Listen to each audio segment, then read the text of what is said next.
As you settle in and let the day soften around you, allow your breath to slow as we drift into a tale from the quiet places between stars and the even quieter places within human cells.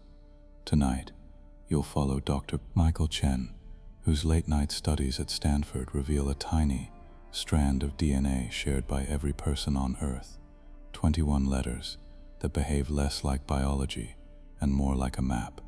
And as the pattern reaches the hands of Dr. Thin lines of white light run along the walls and floor, straight and sharp like drawn blades.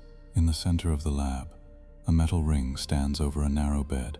Coils of cooled metal hum softly, breathing frost into the air.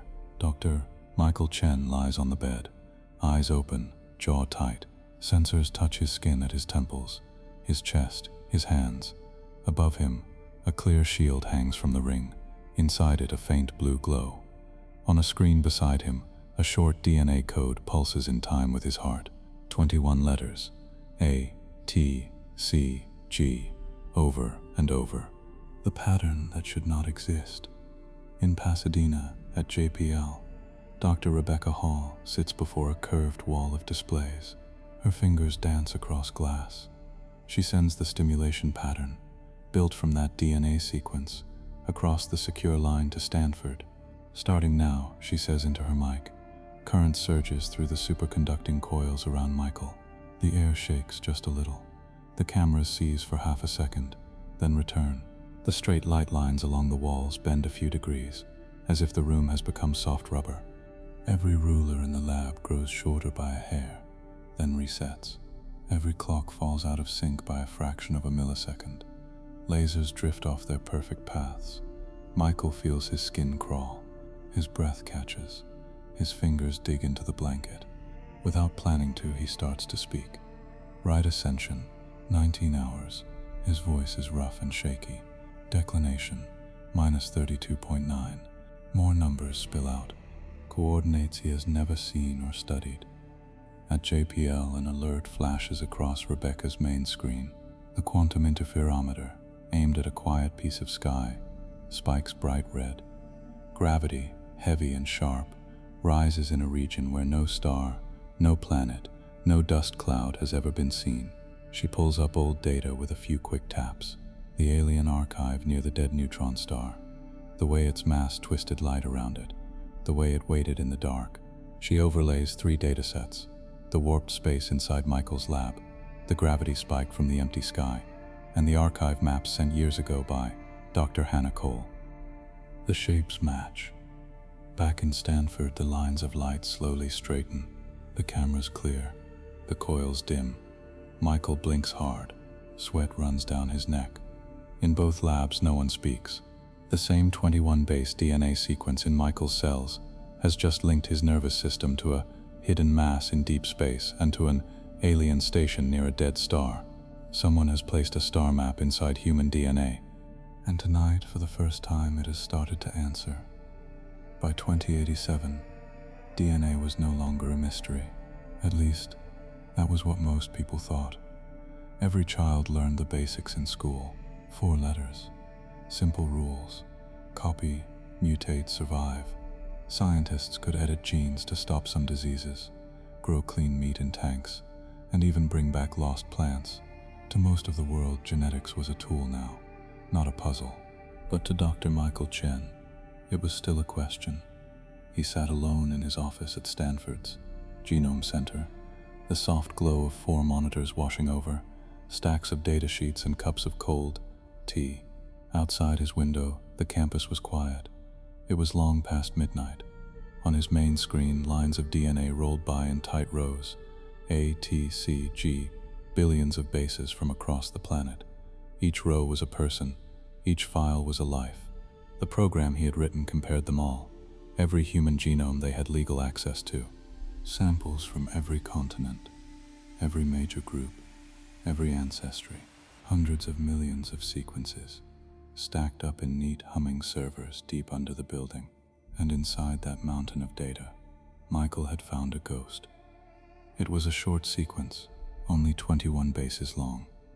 A TGC, CT, AAG, TC, CGA, TTA, GC, CA. At first, it had appeared as a tiny spike in a chart, a little burst of sameness where there should have been noise. Michael had zoomed in, checked the code, then checked again. The 21 base string was in every person. It sat at the same relative place in the genome, squeezed between stretches of DNA that did change from person to person. It did not code for a protein, as far as he could tell. It did not affect any known trait, and it did not mutate. Normal DNA picked up changes over time. The longer a sequence stayed in a population, the more small shifts it showed. This was how evolution worked. Random changes, filtered by survival. This tiny segment did not follow that rule.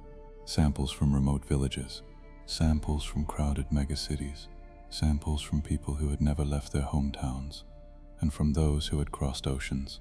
All of them carried the same 21 letters. No flips, no missing pieces, no drift. It was as if something had frozen that line in place.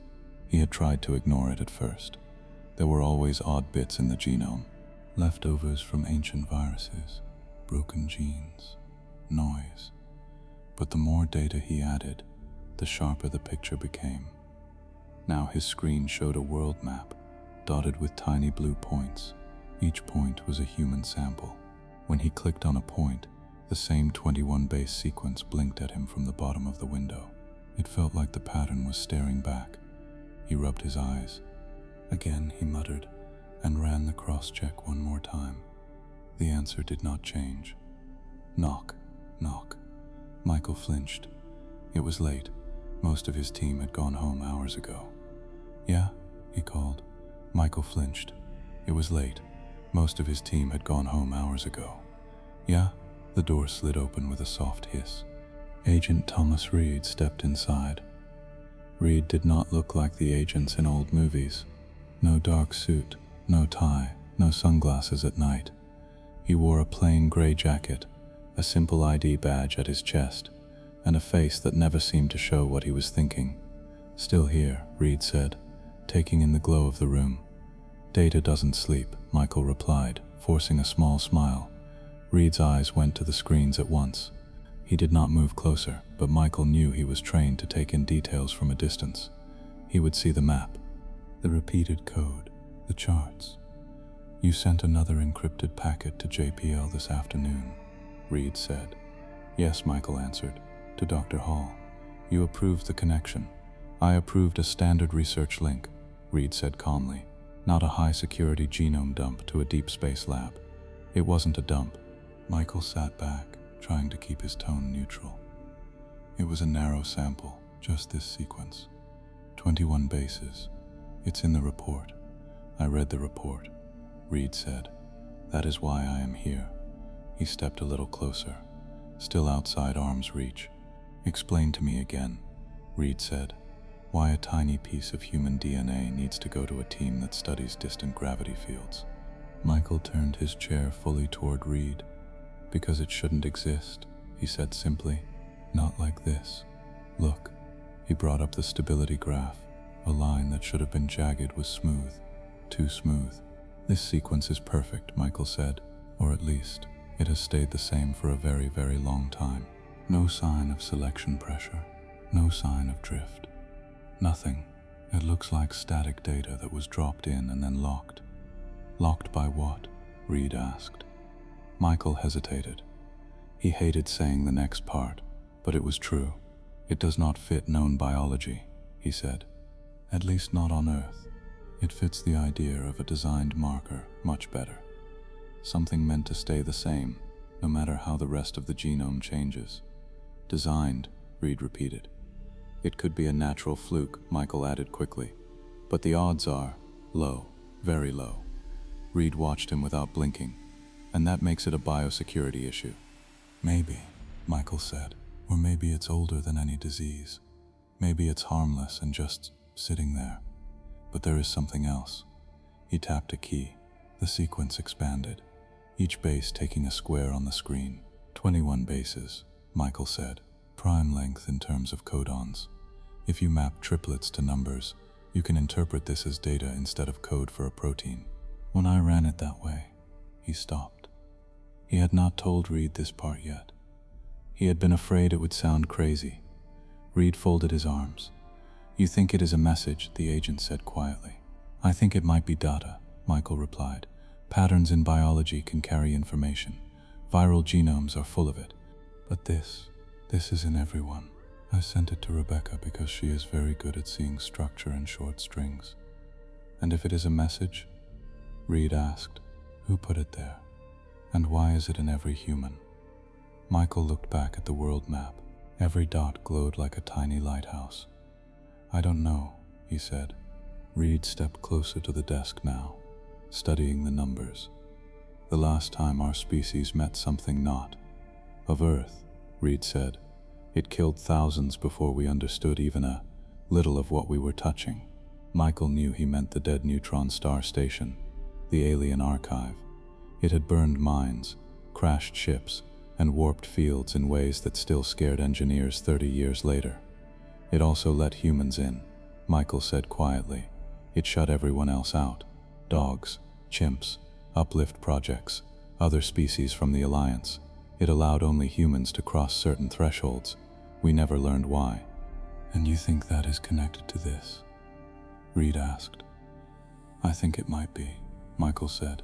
If something in our DNA is special, it could explain why the archive treated us differently. I need to know, and if it is a risk, we need to know even more. Reed's face did not change, but his jaw tightened a bit. You will share every result with my office, Reed said. No private notes, no side channels. If this is a marker, if this is some kind of key, it could be a threat. It could be a signal to something out there that humans exist and are ready. I know, Michael said. The weight of it sat heavy on his shoulders. Dr. Hall will send her findings directly to us as well, Reed added. We cleared her lab for limited work on the archive data. Nothing beyond that. He paused. And Dr. Chen, Reed said, voice softer but more firm. Do not forget that your curiosity does not outrank 9 billion lives. He turned and left without waiting for a reply. The door slid shut. Michael sat in the dim light, heart thudding. The 21 base sequence glowed on the screen like a tiny, perfect scar. His terminal chimed. A secure message from JPL. He opened it. Rebecca had sent a short video clip. Her face filled half the frame. Dark hair pulled back, eyes bright with tired excitement. Michael, she said, I ran your 21 base data as raw numbers, treated each triplet as a vector instruction, mapped it in 3 dimensions, checked it against the local stellar field. I thought it would be random. It isn't. She turned her camera to a holo display behind her. A cloud of stars hung in the air, small white points on black. A faint blue line cut through them, ending in open space. This, she said, is where your sequence points. Not to a gene, not to a protein, to a place. She zoomed in. The target location sat in what looked like empty dark. No light source, no dust lane. Right here, she said. 3-dimensional coordinates in our galactic frame, verified with parallax and redshift. The pattern in human DNA is a star map, and it ends at nothing. No visible mass, no known station. She looked back at the camera. I checked twice, then 10 times. This is not noise. Someone put coordinates into the genome, Michael. And whatever is there does not want to be seen in normal light. The clip ended. Michael stared at the frozen frame. Coordinates in human DNA. A blank spot in space. Agent Reed's warning rang in his head. He turned back to his own monitors. Every person on Earth carried the same tiny map inside their cells. The question was no longer whether the sequence was natural. Now the questions were, where did it lead? Who put it there? And what did it want from humans? Outside, night stretched over Stanford, calm and quiet. Above, in the dark between stars, something waited at the end of a genetic path. The next morning, the Genome Center felt different. Students and staff moved through the halls as always. Screens lit up, doors opened, machines hummed. But to Michael, every person who walked past him seemed changed. Each face he saw carried the same hidden code. Every handshake, every casual nod in the hallway was shared with someone who was, without knowing it, pointing to a silent point in space. In the secure lab, Michael sat at a long table with two displays in front of him. On the left, a live link to JPL showed Rebecca in her control room.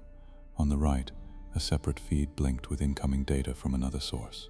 Connection to Cole Archive server is live, the system said. Authorization, Chen, Michael. Oversight, Reed, Thomas. Michael glanced at the corner of the lab. Agent Reed stood there, leaning against the wall, arms crossed. He had chosen a spot where he could see both Michael's hands and the main screens. "You're sure about this?" Reed asked quietly. "No," Michael said, "but you allowed the link." "I allowed a read-only link," Reed replied. "You can look. You cannot change anything. You cannot send anything back." "That's fine," Michael said. "I only need to compare." On the screen, Rebecca waved. "Morning, Michael. Agent Reed," she said. "You're both looking very serious." "We are," Reed said. Rebecca did not flinch. She had worked with security agencies before, back when the alien archive first shook the world. "All right," she said. "Here's where we are. I took your 21 base sequence and turned it into a coordinate set in our standard galactic frame. I cross-checked against star catalogs, dark matter distributions, and deep gravity scans. It points to a location about 6,000 light-years away in the inner arm. No known object, no visible mass. Just gravity?" Michael asked. "I said no visible mass, not no mass," Rebecca replied. She tapped a control. On Michael's screen, a three-dimensional map appeared. A swirl of stars marked a cutout of the Milky Way. A red dot blinked inside one of the arms. "This is the point from your DNA sequence," Rebecca said. "JPL's quantum interferometer picked up a subtle distortion here years ago, but we tagged it as background noise. When I reprocessed the data with your coordinates, the signal sharpened. The image changed. A grid appeared, and at the center, a faint dent in the grid lines showed how space itself curved." "What could cause that?" Michael asked. "A mass," Rebecca said, "like a planet or station. Possibly something heavier. But there is no light output. Nothing in radio, infrared, X-ray. It's like a black stone, sitting in the middle of a clear pond." "Optical masking," Reed said. Michael looked at him. "You think it's hidden on purpose?" Michael asked. "I think something with gravity that strong and no radiation is never an accident," Reed replied. The second data stream chimed. Cole Archive dataset loaded, the system said. Michael took a breath. Dr. Hannah Cole's work was famous and feared. 30 years ago, she had led the team that studied the alien archive station near the dead neutron star. That place had offered knowledge and death in equal parts. Many who entered it did not come back. Those who did came back changed. Hannah had spent the rest of her life decoding the station's signals, its shifting fields, its dangerous tests. Before she died, she had given her full data set to a secure international trust with strict rules. Only a few labs could access it. Stanford's Genome Center was one. With Agent Reed watching, Michael now opened that vault. The image on his right-hand screen was simple at first, a black sphere surrounded by twisted lines. "This is the dead neutron star," Michael said quietly, "and the ring of the archive station." The neutron star itself was tiny but heavy, the remnant of a collapsed sun. Around it, the alien station had floated like a net of metal and light, bending space in ways that broke human instruments. He zoomed in on the outer field lines. "We know the archive used gravity and space-time warping to test visitors," Michael said. "Hannah's team lost 3 ships in the first month. The station folded their trajectories into nothing. No wreckage, just gone." "I remember," Rebecca said on the other screen. "I was still in grad school. They said it was like the station was checking who came to its door, and it judged by something in our biology," Michael added. "The only species that could cross certain gates were baseline humans, not near-human intelligences, not uplifted animals, not the Alliance species, just us." Reed's eyes were on the data, but his posture was tense. "Get to the overlay, Dr. Chen," he said. "Show us if this is related to your sequence, or just a scary story." Michael nodded. "Right." Hannah's team built detailed maps of the gravity field around the archive. Not just how strong it was, but how it changed in time. It pulsed, spun, opened, closed, like a machine built out of curves in space. He loaded one of Hannah's key datasets, a 4-dimensional map of the field structure around the archive during a quiet period, when it was not testing any ship. Then he called up Rebecca's processed map of the hidden mass at the DNA coordinates. 2 sets of lines filled the screen, one in blue, one in green. At first, they seemed unrelated, different scales, different angles. But Michael shifted the frames, rotated the graphs, scaled the axes. Slowly, a pattern formed. "Look at this," he said. He locked the neutron star archive at the center in blue. Over it, he dragged the gravity field from the hidden mass derived from the DNA code in green. Segments lined up, not perfectly, but too close to be chance. Ridges of higher curvature at the same angles, pockets of lower gravity at matching positions. The background shapes were similar, like 2 different buildings built by the same engineer. Rebecca leaned close to her own display. "Those are not random," she said. "See this triple-lobe distortion on the plane? And this sharp drop right here? Both are signatures we've only seen near the archive." She looked straight into the camera. "The place your DNA points to is in the same sector of the galaxy as the alien archive. The gravity layout around that empty mass looks like a cousin to the archive station. Same style, same builder, same civilization." Michael felt a chill run down his spine. "So the 21 base sequence is not just a map," he said. "It's a pointer to something built by the same people, or beings, who built the station around the dead star." Reed spoke, voice flat. "You are saying that human DNA carries directions to a hidden Lemurian location," he said, "in the same region of space as the archive that nearly wiped us out." Michael looked at him. Lemurian was the term scientists now used for that ancient, advanced civilization. They still knew very little about it, beyond its works. "Yes," Michael said, "that is what it looks like." Rebecca nodded on the screen. "The mass at those coordinates is too clean to be natural," she said. "Gravity without light, field structure that looks designed, and we would never have caught it without the exact numbers from that DNA pattern. It's like humans were given an address only we can read." "Why only us?" Reed asked. "The galaxy is full of life. The Alliance catalog has hundreds of star-faring species. Why point this at humans?" Michael thought of his own cells, quietly carrying that code since before he was born. "Maybe humans were chosen," he said slowly, "or built, or guided." Reed's look was sharp. "Careful with your words, Doctor. I'm not talking about gods," Michael said quickly. "I'm talking about engineering, about a very advanced group that might have edited early human DNA, gave us this 21 base marker, let it pass down, unchanged, for hundreds of thousands of years." Rebecca added, "We already know someone out there filters who can use their technology." The archive responded to humans differently. It let us in where it burnt others. Maybe this is the same system at a larger scale. "So we are keyed," Reed said, "like a passcode in flesh." "It sounds like that," Michael said. "If another species sequences human DNA, they see the same 21 letters. But unless they know how to decode it, it is just noise. Our own tools, our own curiosity, let us read it as coordinates." Reed walked slowly toward the main screen, studying the overlaid fields. "And what happens," he asked, "if we follow this map? If we send a ship to that hidden mass?" "Right now, we can't," Rebecca said. 6,000 light-years is far beyond our current transit reach. Even if we used the best drives and slingshots, it would take many lifetimes. That's why JPL uses quantum interferometers and remote sensing. But there might be another way," Michael said quietly. Reed turned. "What did you say?" he asked. I'm not sure yet," Michael said. "But think about what we saw in the lab during the stimulation test, the tiny warp in space, the way my brain responded to patterns pulled from that 21 base sequence. You think the human nervous system itself is part of the system," Rebecca said, catching on, "like the DNA holds the map, but the brain is the control interface."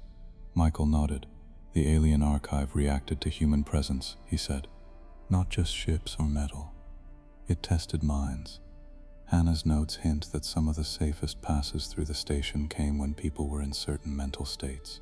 Calm, focused, almost meditative. "Spare me mysticism," Reed said. "Stay with the data." "I am," Michael replied. "The data show the archive interacting with human brains.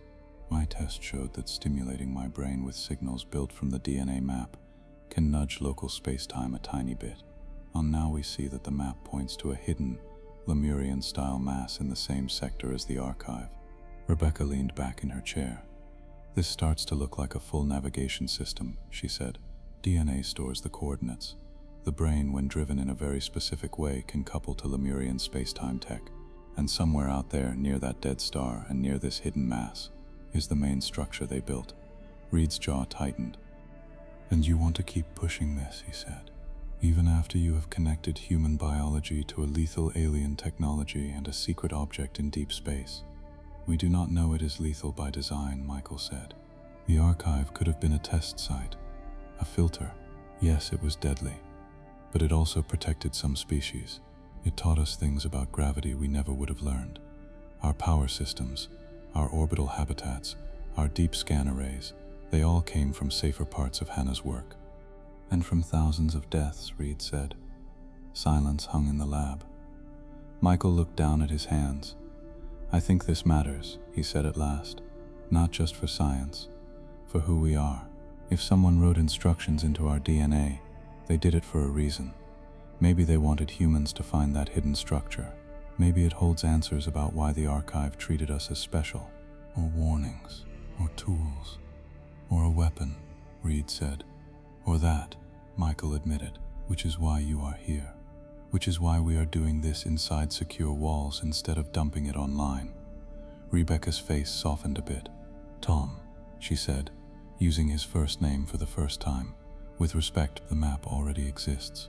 It has been inside us since before our species had language. The risk did not start today. Today we just noticed it." Reed did not answer right away. On the screens, the overlaid fields of two alien structures, one we had touched, one we had not, looked back at them, silent and unchanged. Finally, Reed spoke. "Spell it out," he said, "in clear terms, so I can write the report." Michael sat straighter. "Fine," he said. "Here is what our data show. The human genome holds a short, perfect sequence of 21 bases that appears in every tested human. It does not follow normal evolutionary patterns. It can be treated as raw data that encodes three-dimensional coordinates in our galaxy. Those coordinates point to an object with strong gravity but no visible light. The gravity pattern around that hidden mass resembles the field structure around the alien archive station near the dead neutron star. The archive already showed a strange link to human biology. Put together, this suggests that humans carry, in our DNA, directions to a hidden Lemurian construct that is related to the archive. It also suggests that humans may be uniquely keyed to access that construct." Rebecca added calmly, "And our current tools hint that human neural tissue, driven with signals derived from that same sequence, can couple weakly to spacetime in a controlled way." Reed looked from Michael to Rebecca, then back to the screens. "A hidden structure," he said slowly. "A dead star archive. A map in our biology." He exhaled. "I will send this up the chain," he said. "Until then, you keep everything locked down. No leaks. No hero moves. You do not get to decide for the species." He turned to leave, then paused at the doorway. "And Dr. Chen," he said without looking back, "do not forget that some doors close behind you, permanently." The door shut with a soft hiss. In the quiet lab, only the hum of cooling systems filled the air. Michael looked at the two maps, still overlaid, the dead neutron star on one side of the sector, the hidden mass on the other, two marks by the same unseen hand. Every cell in his body carried the route between them. Far away, in the dark between stars, the Lemurian works waited, wrapped in gravity and silence, tied somehow to human flesh and thought. On his screen, the 21 base sequence blinked again. A TGCCTAA, GTCCGA, TTA, GCCA, a simple string of letters, a quiet set of numbers, and now the start of a path that reached far beyond Earth. The lab smelled faintly of metal and cleaning spray. Cables hung from the ceiling like roots, all gathered above a padded chair in the center of the room. Around the chair, a ring of dull silver coils formed a low arch, just high enough for a person to sit under. The floor was marked with white lines and small numbers, so any tiny shift could be measured. Dr. Michael Chen stood beside the chair, holding a thin mesh cap full of sensors. "You're sure you want to do this yourself?" Dr. Elena Vargas asked. She was the lead neuroengineer on his team, with short black hair and a voice that always sounded half amused, half worried. "Yes," Michael said. "It has to be my genome. The pattern is from my DNA.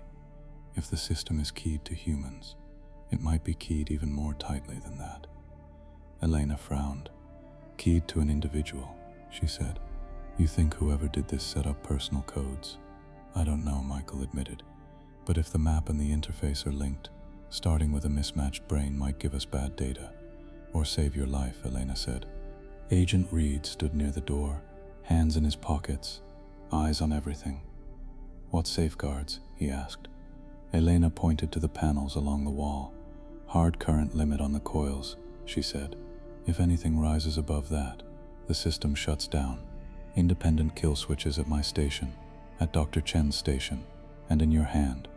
She handed Reed a small black device with one large red button. "You hold this," she said. "If you see anything you do not like, you press it. Power cuts to 0.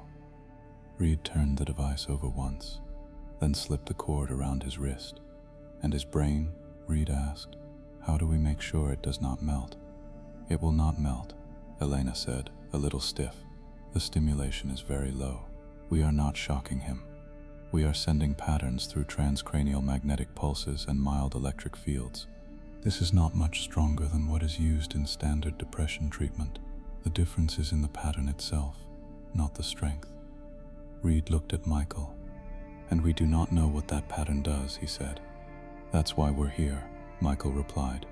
He sat in the chair. The cushion gave under his weight with a sigh. The silver coils loomed above his head, silent and heavy. Elena placed the sensor cap on his scalp, tucking his hair under it and adjusting the contacts. "Comfortable?" she asked. "As much as I can be," Michael said. Thin wires ran from the cap to a rack of machines. Other sensors were taped to his chest, his wrists, and his ankles. Small reflective dots were placed along the chair and on the floor markings. High-speed cameras dotted the ceiling, watching everything. "Stay still as much as you can," Elena said. "If you move, I have to throw out the motion data. And if space shifts again like last time, I want clean readings." "Understood," Michael said. On the far wall, a large screen showed a simple graph. Time on the bottom, various colors for different instruments, all flat lines for now. In Pasadena, at JPL, Rebecca sat in front of her own wall of screens. A live feed from the Stanford lab filled half her display. The other half showed tight clusters of numbers, and a dark window marked Quantum Interferometer A3. "Stanford, this is JPL," she said. "We are set on our side. Interferometer is tuned to the region of the sky marked by the DNA coordinates. We are ready to record any changes." Elena gave a thumbs up toward the camera. "Copy, JPL," she said. "We'll start with very low intensity, just enough to see if the brain signature shifts in a way that is not normal for TMS." Michael closed his eyes. "All right," he said. "Let's see what's inside my head." Elena moved to her console. Lines of A, T, C, and G scrolled by. The 21 base sequence, repeated and converted into timing and field instructions. A separate window showed a standard brain map, ready to overlay with the incoming data. "Beginning baseline scan," she announced. For 5 minutes, nothing happened. The coils above Michael did not yet fire. Only the sensors were active. They recorded his heart rate, breathing, brain waves, subtle muscle tension. Even micro vibrations of the chair and floor were logged. "Baseline stable," Elena said. "Heart rate 68. Alpha band strong, beta moderate. No abnormal spikes." "Copy baseline," Rebecca's voice came from the speaker. "Interferometer shows only background noise. The sky is boring. Let's try to make it less boring, Michael said, trying to keep his voice light. Beginning stimulation phase 1, Elena said. Low field. Short bursts. Pattern A. The coils hummed. A light vibration passed through the chair, up Michael's spine, and into his skull. It was not painful. It felt like a faint, quick tapping inside his head. He tasted metal for a second. On the screen, his brain waves shifted. Small peaks rose and fell. All within normal, Elena said. This is what I'd expect from any standard stimulation session. No strange coupling yet. Interferometer? Rebecca asked. Flat, another voice at JPL replied. No change beyond normal noise. Okay, Elena said. Phase 2. Higher field. Longer pattern. She slid a control up. The hum grew deeper. Michael felt his jaw muscles twitch. Tiny flashes of light danced at the edges of his vision, even though his eyes were closed.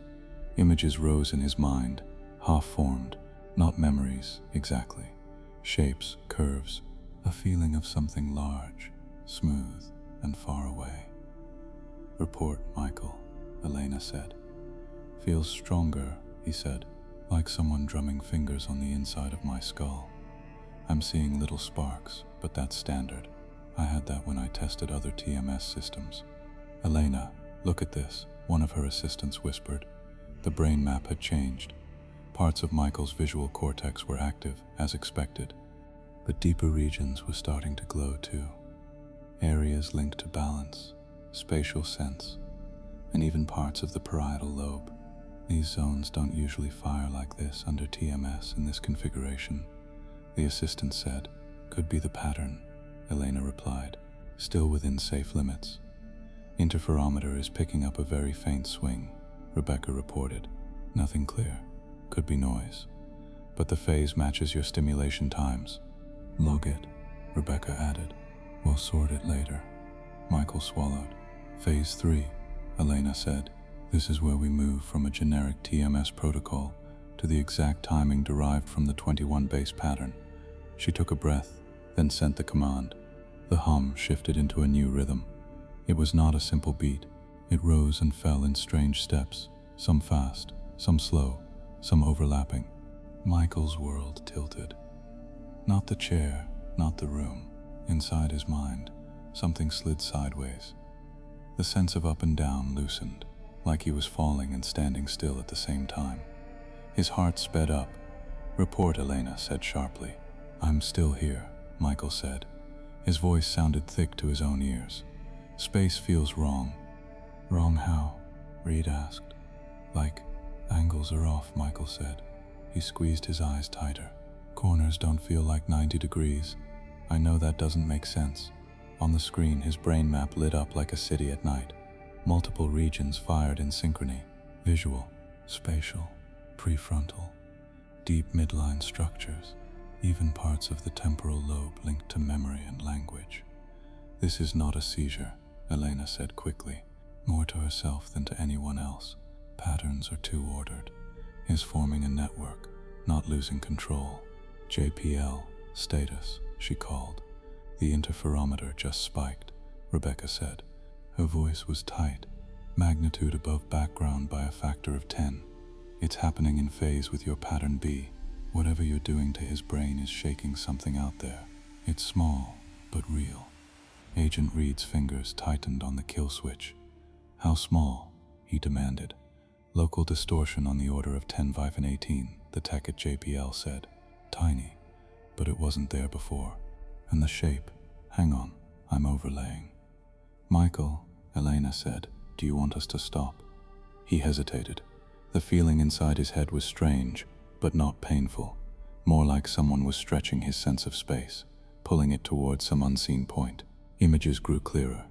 He saw felt a ring, not like the coils above his head, but something huge, a structure hanging in the dark, wrapped around a place where light bent too much. His mouth moved.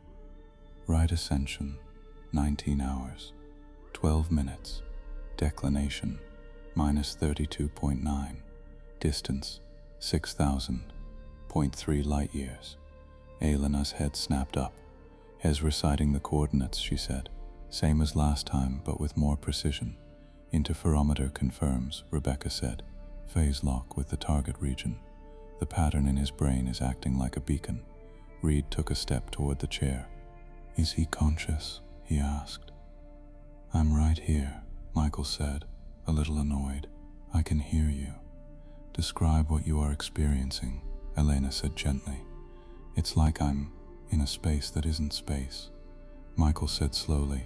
He searched for words that made sense. There's no air, no sound, but I feel directions. Not the usual three, more like there are extra ways to turn that my body never learned. He paused. I see a ring, he said, or something like a ring. It wraps around a dark spot. The dark isn't empty though. It feels heavy, dense, and there are lines, paths, going out from it. Some pass near, something else big, like a second node. The dead neutron star, Rebecca muttered at JPL. Any sign of anything alive? Reed asked. I don't see people, Michael said, or ships. Just structure, geometry. But it's not random. It's laid out with intent. Space measurements. Elena's assistant called. Everyone, look. On the wall screen, the room's own instruments were changing. Rulers along the floor were shown in live magnification. Their laser-etched marks shifted slightly, as if the rulers were stretching and shrinking by microscopic amounts. High-precision clocks along the wall drifted out of sync by tiny fractions of a nanosecond, then snapped back. A beam of red light shot across the room as part of a test bench. Its straight line bowed ever so slightly inward, like it was being pulled. We're getting space-time warping again, Elena said. Stronger than the first test. Still within safe limits, but this is real. JPL, match? Reed asked. Match, Rebecca said. We see a tiny shift in the target region. Same timing as your local warp. It's like your lab and that hidden mass are coupled by a thin thread. She caught herself, remembering the banned word rules in their joint reports. Line, she corrected. Michael's hands gripped the arms of the chair. I can nudge it, he said slowly. When I focus on a certain angle in my mind, I feel the pull change, like pushing on a door that isn't there. Do not push, Reed snapped. You do not touch that thing, whatever it is. Michael wanted to argue, but part of him agreed. This was not something to shove without care. Elena, Rebecca said, we need more context. I just pulled up Dr. Leo Grant's logs from the Sedona object. I think we should compare. Elena glanced at the side monitor where the archived files were loading. The Sedona artifact.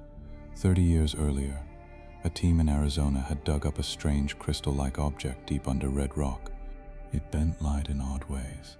The first time they powered it, it had warped local space for several seconds. Timestamps in the lab went wrong. People felt dizzy and sick. A few had brief visions of shapes in the dark. Leo Grant had led that research. He had been careful. His logs were full of warnings. The project had shut down after an accident that killed 2 staff. Officially, it was labeled a containment failure. Unofficially, rumors said the artifact had connected to something it should not have. Leo's raw space-time readings had been sealed. Now Michael had them. Elena, he said, forcing the words through the strange sensation in his head. Pull up Grant's warp signature from the Sedona tests. Overlay it on our local data. Can you still process right now? She asked him. You're under active stimulation. Math is calming, Michael said. Please.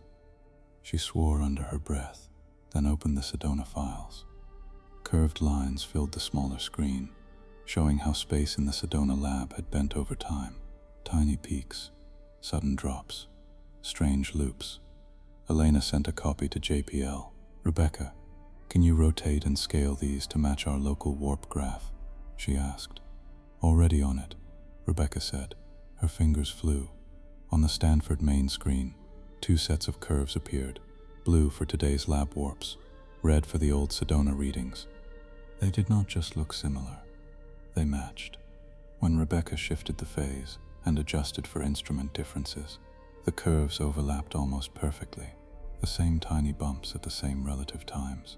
the same little kinks where the warp had a double peak. This can't be random, Elena said. It isn't, Rebecca agreed. The Sedona artifact and your current brain-driven system are producing the same space-time signature, within margin. It's like they're running the same program. Michael let out a shaky breath. The Sedona object, he said, the alien archive, and whatever my brain is touching right now, they're all part of the same navigation protocol. Rebecca nodded slowly on the screen. Think about it, she said. The Sedona artifact was made of a crystal lattice we couldn't fully understand. It responded to certain electromagnetic patterns by warping space. The archive used gravity and weird fields to test and move things. And now your brain, when driven by the 21 base sequence, is warping space in the same way. 3 different mediums, 1 shared pattern. A shared set of rules, Michael said. The Lemurians built a system that can run in stone, in machines, and in nervous tissue. As long as the pattern is right, the channel forms. Reed spoke carefully. And that channel, he said, goes where? Michael focused on the feeling again. The sense of extra directions was stronger now. He could almost see roots branching off from his mind toward distant points. Between here and there, he said. Between Earth and the hidden mass. And I think, between here and the Dead Star archive too. It's like there's a higher space, a sort of transit layer. The Sedona object, my brain, the archive, they all tap into the same layer, the same highway. The hum from the coils deepened for a second as the system followed the pattern from the DNA code. The rulers on the floor stretched a bit more. A pen rolled a few millimeters on the table by itself. Field strength is rising, Elena said. We're still under the hard limit, but we're getting close. JPL? Reed called. The interferometer shows a clean, sharp distortion in the target region now, Rebecca said. It's no longer just a faint wiggle. It's a clear spike shaped exactly like the Sedona signature. Whatever Michael is doing is waking that structure up. Michael's fingers dug into the chair padding. In his mind, the dark ring grew clearer, closer. New details appeared. Radial spokes, layers, maybe even smaller rings nested inside. He felt a tug, not on his body, on his sense of self. For a moment, he had the strong impression that if he simply leaned forward in that strange inner space, something would catch hold of him and pull him through. Agent Reed saw the tension in Michael's muscles. That's enough, he said. Stop it. Wait, Michael said. I think I can. Reed hit the kill switch. Power to the coils cut to 0. The hum died at once. The extra directions in Michael's mind vanished, like a door slamming. He gasped as his world snapped back to normal, up, down, left, right. The warping in the room eased. The rulers settled. The clocks drifted back into sync. At JPL, the interferometer spike dropped to background. Contact lost, the tech said. Back to normal noise levels. Elena rushed to Michael's side and started running quick checks. Pupils equal, she said, breathing a little fast. Heart rate 110, but dropping. Any pain? No, Michael said. He felt oddly empty, like waking from a vivid dream that had just slipped away. Dizziness? Nausea? She asked. A little lightheaded, he said, but I'm fine. Cognitive check, Elena said. She held up 3 fingers. How many? 3, Michael said. Name, she asked. Michael Chen. Year? 2087. President? I try not to think about that, he said. Elena snorted despite herself. He's okay, she said to Rebecca and Reed. No sign of physical damage. No seizure signatures on the EEG. Whatever happened, his brain handled it. Reed did not look pleased. You were about to lean into something, he said to Michael. I saw it in your body language.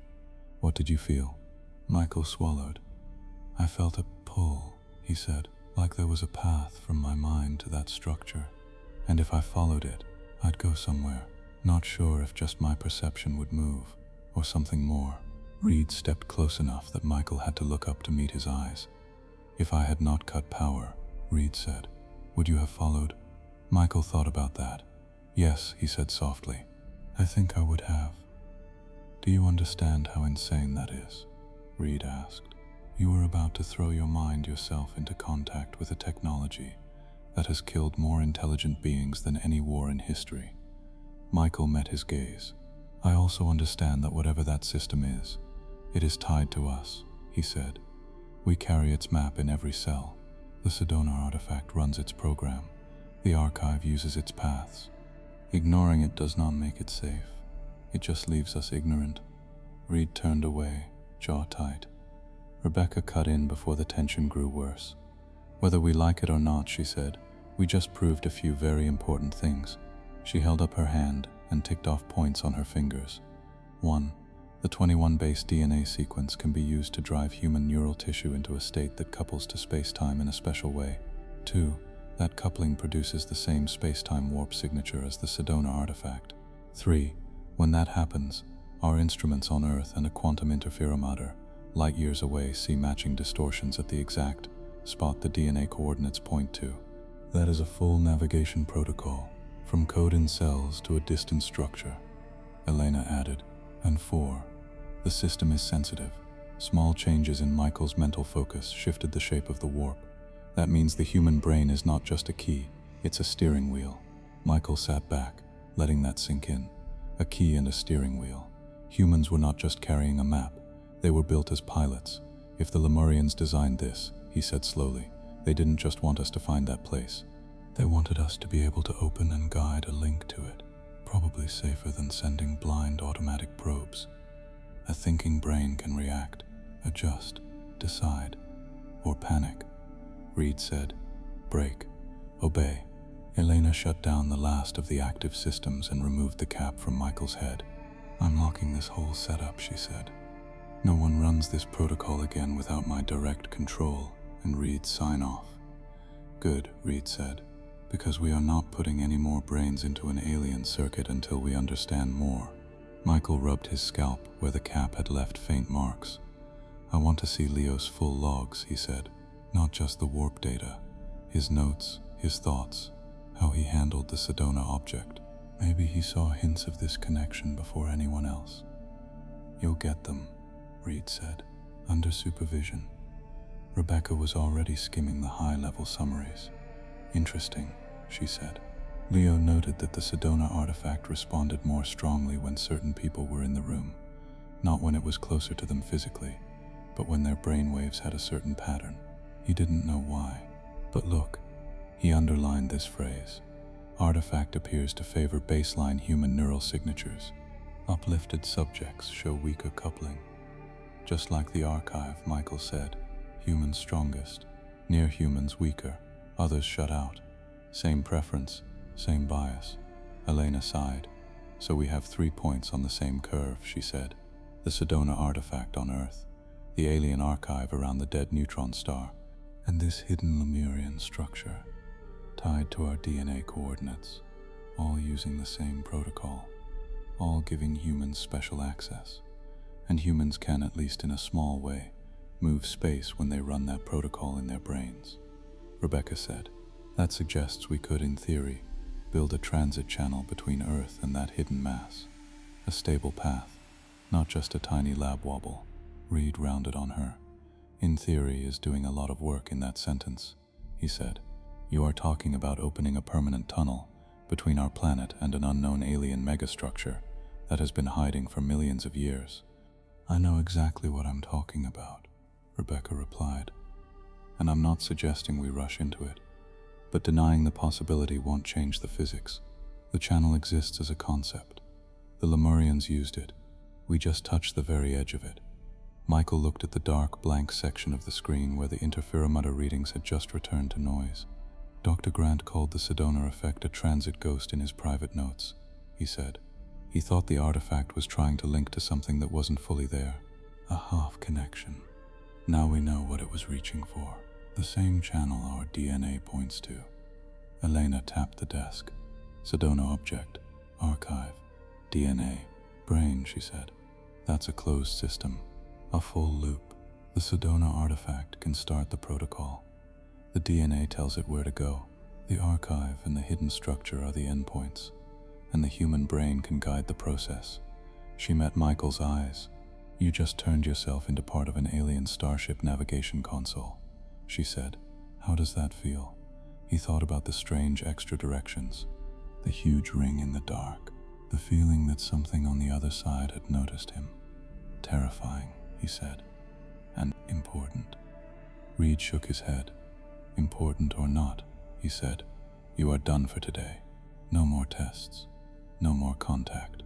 We will take what you found, analyze it, and decide next steps carefully. The last thing Earth needs is a hole in reality, opened by a curious scientist in a basement." Michael did not argue. He was tired in a way sleep did not fully fix, not just in his muscles, but in his sense of self, like he had stretched parts of his mind that were not meant to move that way for long. Still, as Elena helped him out of the chair, he glanced once more at the frozen curves on the screen. His brain's warp, the Sedona signature, the distant mass distortion. All the same pattern. No matter what came next, that fact would not change. Human DNA held a star map. Human brains could touch the path it marked. And somewhere in the dark, the Lemurian system had felt a small, careful knock from Earth, and for a brief moment had knocked back. The meeting room at Stanford felt too small for what they were about to discuss. A long table took up most of the space. At one end sat Dr. Michael Chen, a tablet in front of him and a half-finished cup of tea at his elbow. At the other end, a large wall screen showed Rebecca Hall at JPL, surrounded by dim blue light and humming machines. Agent Thomas Reed sat halfway down the table, facing both of them. Dr. Elena Vargas leaned against the wall near the door, arms folded. The door's security light glowed red. "Everything we say here is classified," Reed said. "No recordings beyond what the system already takes. No private copies, no leaks." "We get it," Rebecca said. "You've said that 3 times. "I will keep saying it," Reed replied, "until I stop worrying." Michael cleared his throat. "We all saw what happened in the last test," he said. "We proved that the pattern in the 21 base DNA sequence can drive a human brain into a state that touches the same space-time system as the Sedona artifact and the alien archive. Now we need to answer the bigger question." He tapped his tablet. The room lights dimmed a little, and a simple model appeared in the air above the table, 3 glowing points connected by faint lines. "Point A," Michael said, pointing to the first glow. "Earth. That includes us, the Sedona artifact, and our lab here at Stanford." "Point B," he said, pointing to the second glow. "The dead neutron star, and the alien archive station around it." "Point C," he finished, pointing to the third. "The hidden mass at the coordinates encoded in human DNA. The Lemurian structure we have not seen clearly yet. Thin lines connected A to B, B to C, and A to C. These lines are not physical objects," he said. "They are what Dr. Cole and Dr. Grant called transit paths in their private notes, routes through a higher layer of space-time. We only see the effects on our side, warping, time shifts, gravity changes," Rebecca added from JPL. "And now we know how to model them better. Using your brain data, the Sedona logs, and the archive maps, we can build a rough picture of the Lemurian transit channel that links these points." Elena pushed off from the wall and joined the table. "We've been running simulations for the last 48 hours, she said. "Every time we feed in the DNA pattern as a control signal and use the known positions of Earth and the dead star, the model spits out the same shape for the channel." She tapped a control. The simple straight lines in the hollow stretched and twisted, becoming a curved tunnel. It looped out of normal space, dipped near the dead star, and then arched back toward the hidden mass. "It's not a straight line," Elena said. "It's more like a bent tube that lives mostly outside our normal 3 dimensions. But it brushes close to Earth and passes near the dead star before ending at the hidden structure." Reed watched the model, his face unreadable. "So this is your Lemurian transit channel," he said, "a kind of tunnel through warped space." "Yes," Rebecca said. "We think the Lemurians used channels like this to move things. Maybe information, maybe small masses between their major structures. The archive station and the hidden mass look like 2 ends of such a network. And humans, Michael said, are built to use it, or at least to control it. Our DNA holds the coordinates. Our brains can shape the local entry point. Reed looked at him sharply. Say that again, in calm words, he said. Earth sits near a place where this channel brushes normal space, Michael said. Humans carry the map to that channel in our DNA. Our nervous systems, when driven with the right pattern, can open a small link to it. Not enough for a person or ship to pass through yet, but enough to bend space and signal along the path. Rebecca nodded. The Sedona artifact seems to be a Lemurian-made tool that also opens a link, she said. It follows the same rules as Michael's brain when it's running the DNA pattern. The archive is the far end we already know something about. The hidden mass is the other end we've never seen. All three share the same navigation language. Reed's fingers tapped the table. And your simulations say we could, in theory, open a bigger link, he said. Stronger, more stable, a true gate. In theory, Rebecca said, with huge power inputs, careful control, and a lot more safety work. We are not there yet. Elena glanced at Michael. But we do not need a full gate to learn more, she said. We can try a small step first, a more controlled activation that gives us a better look at the Lemurian structure, without opening anything that can't be shut quickly. Reed turned to her. Define small step, he said. A partial alignment of the channel, Elena answered. Right now, when we stimulate Michael's brain, we get tiny warps and a faint response from the hidden mass. If we combine that with a mild activation of the Sedona artifact under heavy containment and time it with certain phases of the dead star's field, we can increase the coupling just enough to get a clearer signal. Rebecca pulled up a new set of graphs on the screen. Think of it like tuning three instruments to the same note, she said. Earth brain, Earth artifact, and distant structures. When they line up, the channel rings more strongly. Not enough to rip anything open, but enough that our sensors can see deeper. Reed's jaw tightened. And what if your ring cracks the bell? He asked. What if this alignment crosses some unseen threshold, and we wake up something we cannot handle? Michael leaned forward. That is what we need to control for, he said. We can set hard limits. Cut power the moment any parameter goes outside a safe band.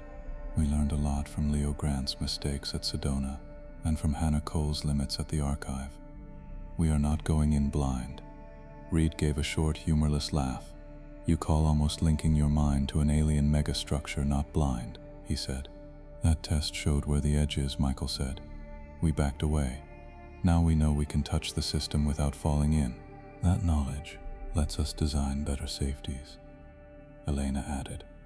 We will not be letting Michael lean into the channel this time. His role will be more passive. The main driver will be the Sedona artifact under remote control. His brain pattern will just tag the signal with human coordinates, so the Lemurian system knows we are there as humans, not random noise. Reed frowned. So you plan to tell this thing clearly. Hello, we are human. We know your route, and we are knocking, he said. Does no one else hear how bad that sounds? Rebecca did not look away. It already knows we exist, she said. The archive accepted humans decades ago. The Sedona object reacted more strongly to humans than to anyone else. The map is in our cells. This system has had our number for a long time. In a way, we are the ones who are late. Silence settled over the table for a few seconds. Michael broke it. Tom, he said, using Reed's first name like Rebecca had. You asked me once if I knew that my curiosity didn't outrank 9 billion lives. I remember that. I think about it every day now. Reed said nothing. I don't want to throw a door open and shout into the void, Michael continued. I also don't want to pretend the door isn't there. Because if someone else finds the key, or if this system decides to open from the other side, we will be less ready. This partial test is a way to look through the peephole, not swing the door wide. Elena nodded. We design it so that the channel can only form for a few seconds at low strength, she said. We watch every sensor we have. If anything starts to go wrong, we shut down. That way, if there is a risk, we see the first signs without yet being fully in danger. Reed leaned back, staring at the hollow of the bent tunnel above the table. Spell out the plan, he said, step by step. No jargon. Rebecca took a breath. Step 1, she said. We move the Sedona artifact to a deep containment facility with layered shielding. probably under the desert again, but this time with modern tech. No windows, no loose equipment, only remote robots inside. Step 2, she went on. We connect that facility to JPL and to Stanford by secure quantum links. All control and observation will be done from here and from my lab. Step 3.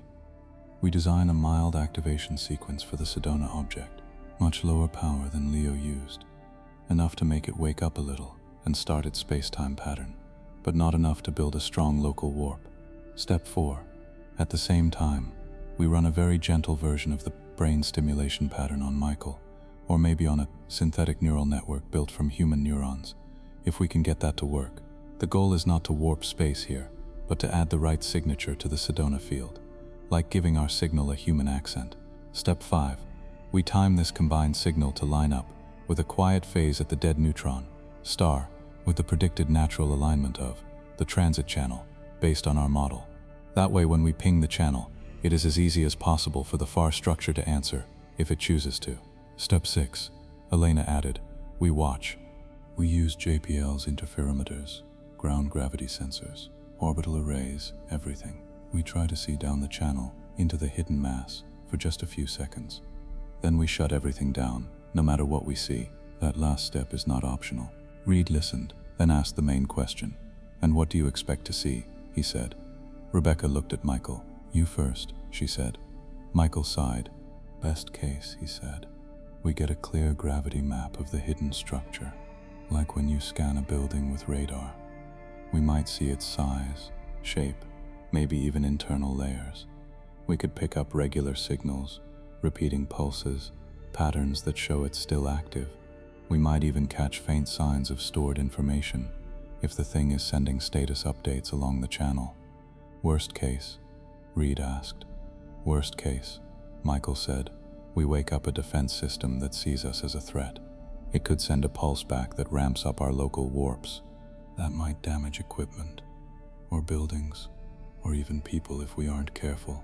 In an extreme worst case, if we completely lose control, it could try to force the channel fully open. He met Reed's eyes. That's why we stay below the thresholds Leo and Hannah found, he said. We learned from their worst days. We will not give this system enough energy to do something huge before we can cut power, Rebecca added. Also, distance matters. The Dead Star archive killed because ships flew right into its jaws. The Sedona object hurt people because they were in the same room, unshielded. Here, the hidden structure is thousands of light years away. Even if it reacts fast, the physical effect that reaches us through a thin, weak channel will be limited. Reed did not look fully convinced, but he nodded slowly. And what about the Alliance? He asked. What do we tell them? They have banned direct work on Lemurian tech for years, after what happened at the archive. Michael answered that. We tell them the truth, he said, with some delay. We report that we have found a Lemurian-linked structure, that it is keyed to humans, and that we are doing low-level sensing only, under strict safety rules. If we show we are careful, and that this system is tied to our biology in a way it is not to theirs, they might give us a narrow exception. And if they don't, Reed asked. Then we stop at sensing, Michael said. No full gate, no transit. We can still learn a lot without sending anything through. Reed looked at each of them in turn. You both want this, he said to Michael and Rebecca. You, Vargas, you seem cautious but curious. My job is to say no until someone gives me a reason to say yes. He paused. This is my problem, he went on. The thing you want to look at was built by beings who thought at a level far beyond us. They used human minds like test pieces in their archive. They may have edited our DNA like a child shapes clay. We do not know their motives. We do not know if they are gone. A gate is a door, and doors can be used both ways. Michael spoke quietly. I don't want a permanent door, he said. Not yet. I want a crack we can peek through and then close. I want to see if that structure is just a dead machine, or if it's still doing something that involves us. Reed stared at him for a long moment. Then he looked at the floating model of the bent tunnel. I will authorize a single partial activation, he said at last, under the following conditions. He held up his hand, and counted on his fingers. 1. Power limits are hard-coded at a level that cannot open a full channel, based on everything we know from Sedona and the archive. 2. 3 independent kill switches, held by 3 different people in 3 different locations: Stanford, JPL, and the Sedona facility. Any switch ends the test at once. 3. No human brain is allowed near lethal thresholds. You use a synthetic network or very low brain stimulation only. No deep coupling like last time. 4. The test runs for no more than 10 seconds of full alignment. After that, we stop no matter how interesting it looks. He leaned forward. And 5, he said, if at any point I believe this is getting out of hand, I shut you down. I would rather throw away a chance at knowledge than risk giving that structure a clear path to Earth. No one argued. Agreed, Rebecca said. Fine, Elena said. We can work with that. Reed tapped the table. Then start building, he said. But remember, this is not just your project. You are messing with the skeleton of the galaxy. 3 weeks later, the system was ready. The Sedona artifact sat deep underground in a new containment vault, wrapped in layers of metal, composite, and active field generators. Robots had placed it in the center of a ring of coils and sensors, much like the setup in Michael's lab, but bigger and colder. No human was allowed inside the room while it was active. At Stanford, Michael sat at a control station rather than in the chair. In front of him, a model of a human neural network glowed. Thousands of tiny dots connected by lines, grown from human stem cells and wired into a support system. We ended up not using my brain at all for the main signal, he said to Elena. How does that feel? Safe, she said. Your neurons are in there, in a way. This network was seeded with your DNA pattern, remember? That gives it the human signature we need, without risking your whole mind. At JPL, Rebecca checked the status of the quantum interferometer and the link to the dead neutron star's data feed. Dead star is in a quiet phase, she said over the secure channel. Sedona facility reports all systems nominal. Stanford synthetic network is stable. We're ready on my side. Agent Reed stood in a small security room, alone with his kill switch. 2 other agents held identical switches at JPL and at the Sedona site. All stations, Reed said. This is oversight. We are go for partial activation. Phase 1. Remember the rules. No heroics, no extensions. 10 seconds or less once we're at peak. Michael's hands hovered over the controls. Starting low power spin up at Sedona, he said. In the desert vault, power flowed to the coils around the artifact. Sensors picked up a faint change in local spacetime, a tiny sag in the grid. It was much weaker than the field Leo Grant had pushed years ago. Sedona field at 2% of historical maximum, a tech reported. Holding steady. Bringing synthetic network online, Elena said at Stanford. The cluster of lab-grown neurons flickered on Michael's screen. Patterns of activity spread through the net as it woke. It had no thoughts, no memories, just waveform responses, now feeding in the 21 base timing pattern, Elena said. Very low strength, just enough to imprint. The network's firing pattern shifted. Its spikes began to match the rhythm of the DNA-based sequence. Neural signature confirmed, a Stanford tech said. It matches the human pattern from Michael's earlier test, minus the higher order loops. Good, Rebecca said. We do not want higher order anything. Keep it simple. At JPL, the interferometer view of the sky near the hidden mass remained flat, waiting. Phase 2, Reed said. Aligning channel. Rebecca sent a command. JPL's gravity models, Stanford's local field, and the Sedona warp pattern all shifted together, following a pre-computed path. It was like turning 3 dials at once, so their ticks lined up. Channel phase at 30%, Rebecca reported. No anomalies.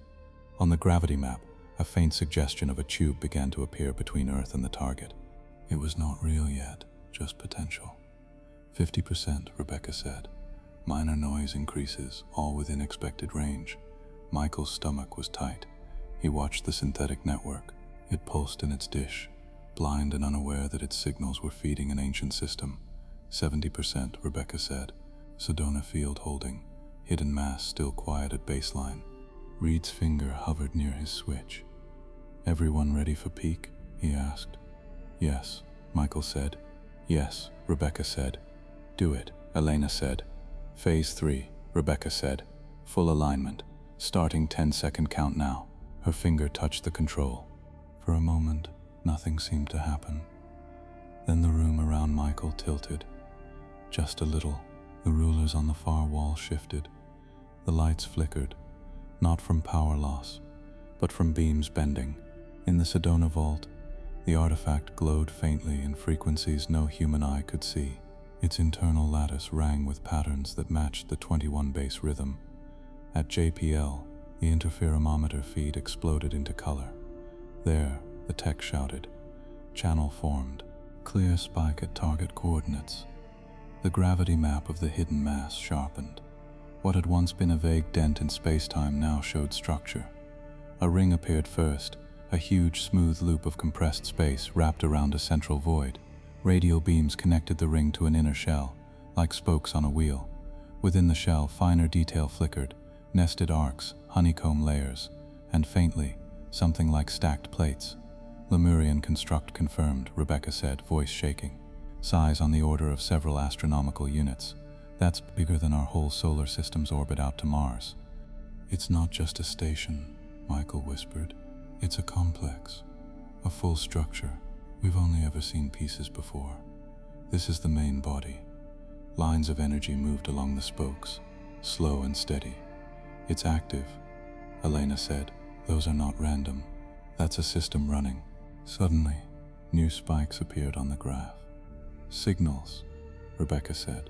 We're getting modulated pulses along the channel. The structure is sending something back. Data, maybe, or a handshake. Michael's heart pounded. Can we read it? He asked. Not now, Rebecca said. We're barely holding the channel. We can record it and try later. A low alarm sounded in the Stanford lab. Local field at 80% of safe limit, a tech called. Still climbing. Count? Reed said sharply. 6 seconds, Rebecca answered. 4 left. On Michael's screen, the Lemurian structure's image grew a little clearer. Fine lines spread around the ring, forming patterns that looked almost like writing, or maybe connection ports. He felt a faint tug in his mind, even though his own brain was not the main driver this time. Do you feel that? He asked Elena. She nodded slowly, eyes wide. Like pressure behind the eyes, she said. It's coupling to more than just machines. Alarms rose in pitch. Hidden mass field strength increasing. JPL reported. It's reacting. Channel density up. We're seeing secondary paths forming, like it's trying to map more routes. That's enough, Reed said. Shut it down. 2 seconds left, Rebecca said.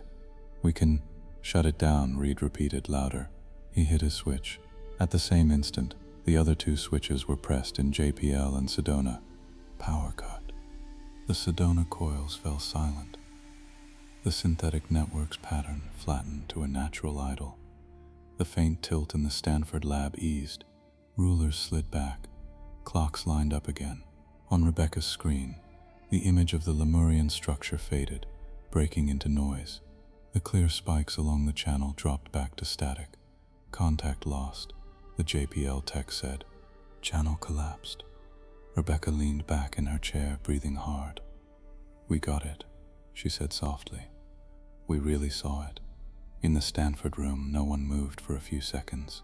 The hollow above the table still showed the model of the bent tunnel. Now Michael could see more detail in it. The simple tube had small side branches, like exits on a highway. I need a status check, Reed said. All sites. Any damage? Any injuries? Sedona facility reports no structural harm, came the reply on the speaker. Local warp stayed within shield capacity. No leaks. JPL stable, Rebecca said. Interferometer is fine. We're just stunned. Stanford? Reed asked. Elena looked around. We're okay, she said. Just a bit dizzy. Some of us have mild headaches. Nothing serious. Reed let out a slow breath. Then we stop, he said. No more activations until we've chewed through this data. We got what you wanted.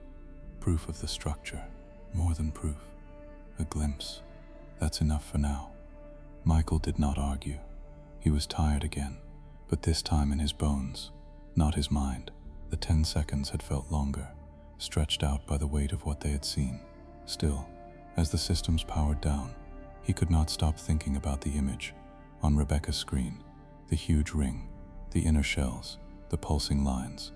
Lemurian construct the size of a solar system, linked to Earth by a channel that followed the coordinates in human DNA.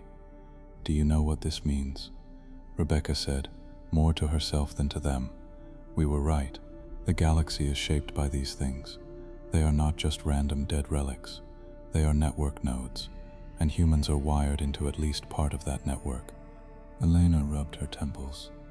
"It also means," she said, "that if we ever open a gate wide enough for matter to pass, we need rules, hard ones, because whatever is in there could come here, and whatever is here could fall in."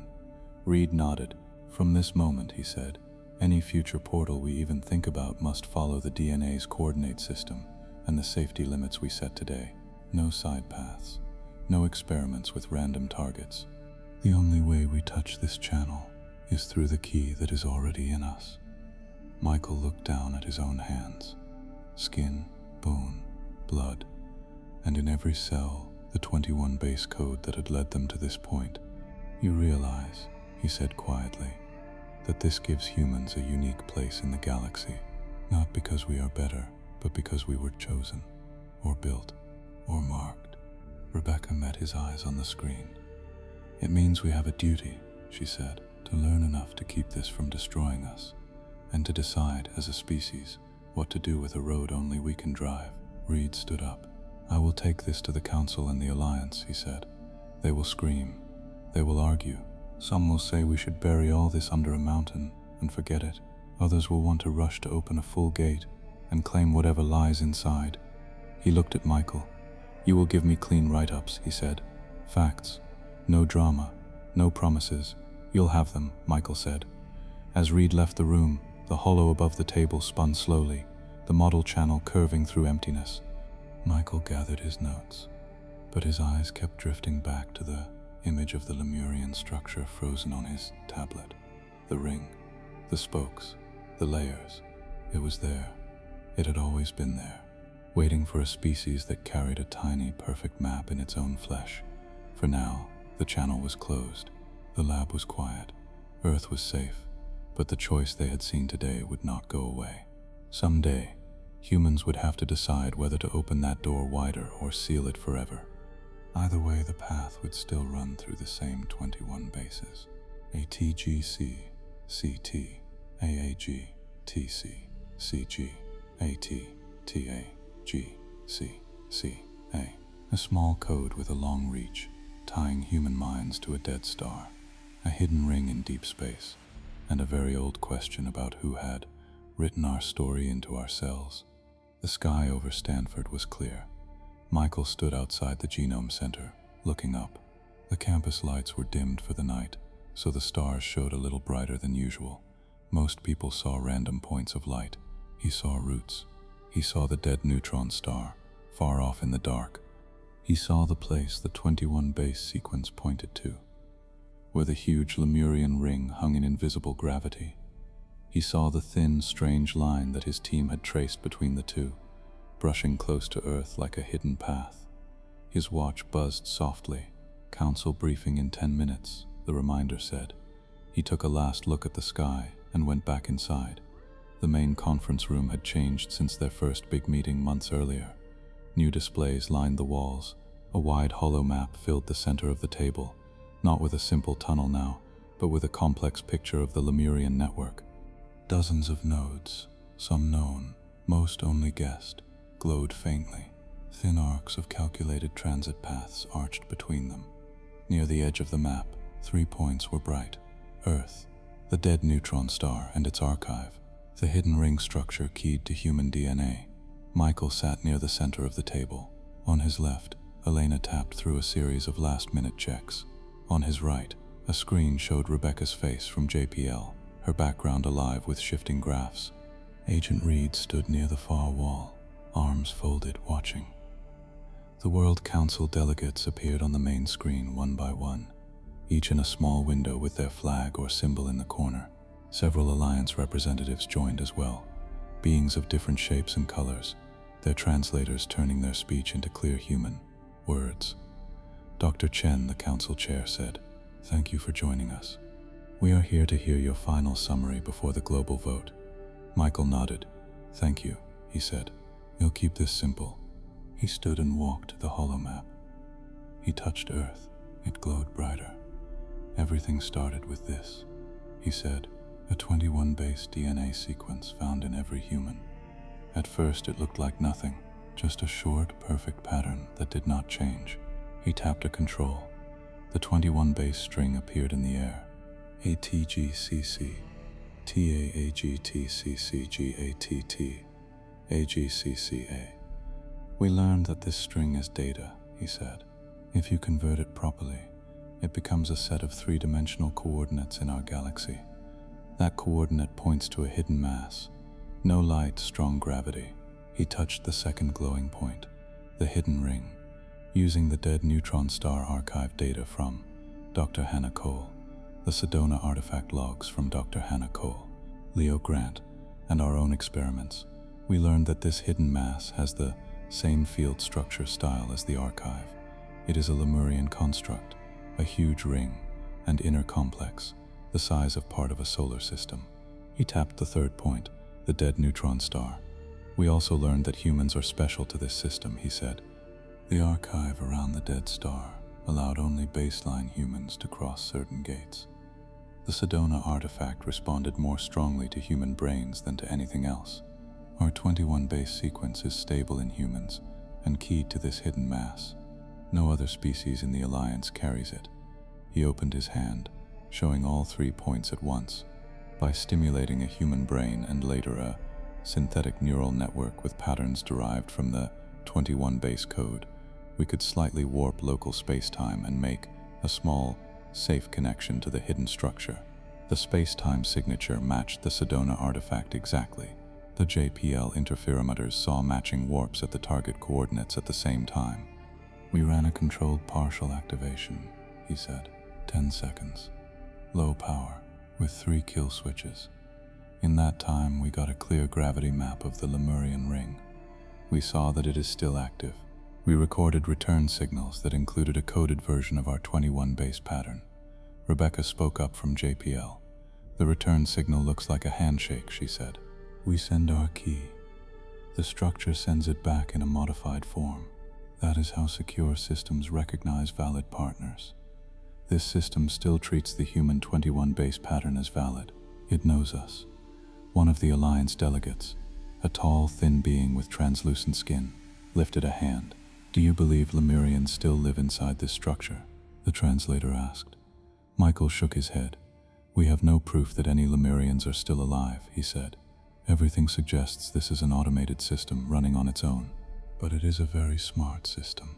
It can recognize patterns, change its output, and likely change its behavior based on inputs. It is not just a dead ruin." Another delegate spoke up. "Can it reach us without your help?" the translator asked. "Can it open a full channel to Earth by itself?" Elena answered that. "Based on our models," she said, "no. The channel runs through a higher layer of space-time. It seems to need a local handle at each end, something that can run the navigation protocol. Here, that's either a human brain following the 21-base pattern or a device like the Sedona artifact. Without that, the coupling is very weak. It cannot force a full gate open at our end on its own. But," she added, "if we run the right pattern, we can make a stronger link.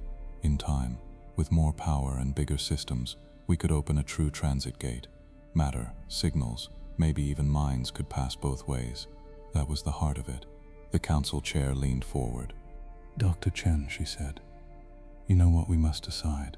In a few days, the people of Earth will vote on whether to allow any work toward a full transit gate, now or in the future.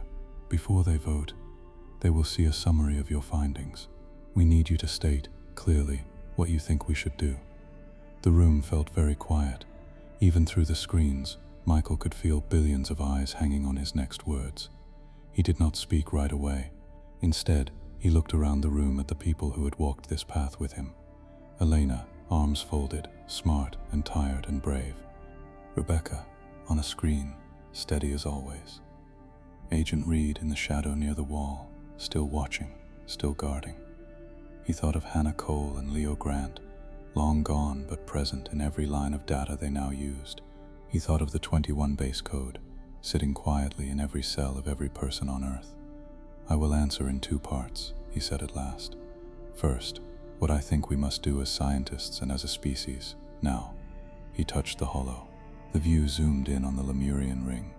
Its spokes and layers turned slowly. "We should keep studying this system," he said, carefully. "We should keep mapping the structure, decoding its signals, learning its rules. We should keep our power levels low. We should use synthetic networks, not direct brain links. We should involve the Alliance and share enough data that no one feels shut out or tricked. In short, we should prepare." He took a breath. "Second, what I think about a full gate." He let the word hang in the air. Gate. "I do not think we are ready," he said. "Not yet. We know that humans are keyed to this system. We know it can likely move us or things we send, but we do not yet know what is waiting on the other side in functional terms.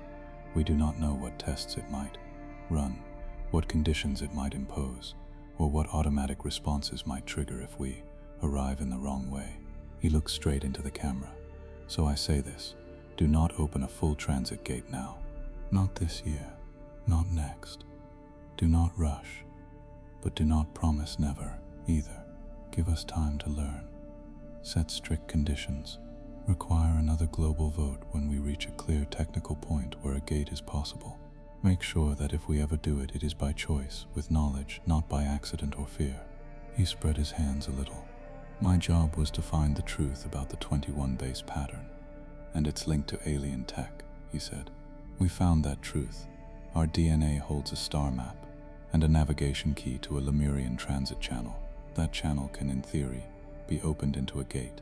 It is tied to our biology in a way that makes humans responsible in a special way. That responsibility is heavy. I do not think I, or anyone in this room, should make the final choice alone." He stepped back. The council chair studied him for a long moment. "Thank you, Dr. Chen," she said. "You have been honest. That is all we can ask. The people will hear what you said." The Alliance delegates gave small bows or gestures of respect, "Whatever your species decides." The tall, translucent one said, "We ask that you remember we share this galaxy. Your choice will touch us as well, but we also know that this key lies in you, not us. That is a hard truth. We accept it." Reed stepped forward then, the rare hint of a smile at the corner of his mouth. "For what it's worth," he said, "I agree with Dr. Chen. Wait. Prepare. Make any gate a choice, not a reflex." The chair nodded. "This session is complete," she said. "The global information package will go out in 3 hours. The vote window opens tomorrow. Thank you, all of you, for your work and your caution." One by one, the screens blinked out. The hollow dimmed. For a moment, only the 4 of them remained. Michael, Elena, Rebecca on the screen, and Reed. "Well," Elena said at last, "that's that." Rebecca laughed softly.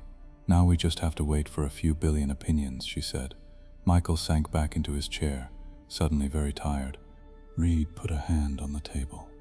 "You did what you could," he said. "You told them the truth. The rest is out of this room's hands." "Does that bother you?" Elena asked him. "A little," Reed said. "But it's right. If this gate ever opens, it won't just affect us. It belongs to all of them out there too." He nodded toward the windows, where the faint outlines of the city could be seen. Michael looked out. He imagined homes, schools, farms, habitats in orbit. He pictured people watching simple summaries on their walls and tablets, diagrams of a ring in deep space, a line drawn between it and Earth, a short DNA code at the center of it all. He imagined some people feeling wonder, others feeling fear, most feeling both. "Do you think they'll say yes?" he asked quietly. Reed shrugged. "Not this time," he said. "I think most will say, wait, learn more first. Humans are not as reckless as old stories say. But one day, maybe years from now, when you or your students stand here again with more answers, I wouldn't bet against a yes," Rebecca added. We are the species that sailed off the edge of our maps again and again. We complain and we worry, but we go. Alone smiled faintly. Maybe that's why the Lemurians picked us, she said.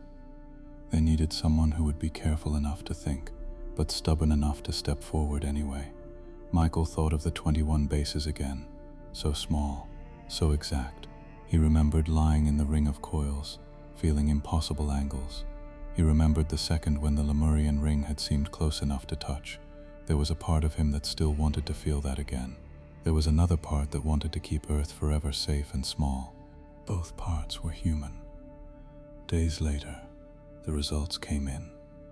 They arrived not as a single number, but as a carefully broken down set of choices. Should research on the Lemurian transit channel continue? Yes, a huge majority. Should power levels and access to control codes stay strictly limited? Yes, almost as many. Should a full gate be banned forever? No, a clear majority. Should a full gate be delayed until certain conditions were met and another vote held? Yes, the strongest answer of all. The people had spoken. They chose caution and curiosity together. No one in the lab cheered. It did not feel like a win or a loss. It felt like a promise, a long, hard promise that stretched into the future, past any of their lives. Michael stood in front of the whiteboard where he had written his 6 questions. He added a 7th. 7. How do we stay human while touching something not made for humans? He capped the marker and stepped back. Elena came to stand beside him. You know, she said, even if we never open a full gate, what we've learned has already changed everything. He nodded. We know that life here was not fully alone, he said. Someone long ago reached into our line and left a mark, a map, a role. We are part of a story that started before our species had words. Rebecca's voice joined them from a speaker. And we know, she said, that human bodies are not just bags of chemistry. They are also coordinates, interfaces, keys that changes how we see ourselves. Reed, who had just entered the room, raised an eyebrow. Careful, he said. You're starting to sound poetic. Poetry is allowed, Elena said, as long as the math is right. Reed actually smiled at that. You have permission to keep the math right, he said. Oversight will stay on you. The Alliance will too. But you have room to work. Use it well.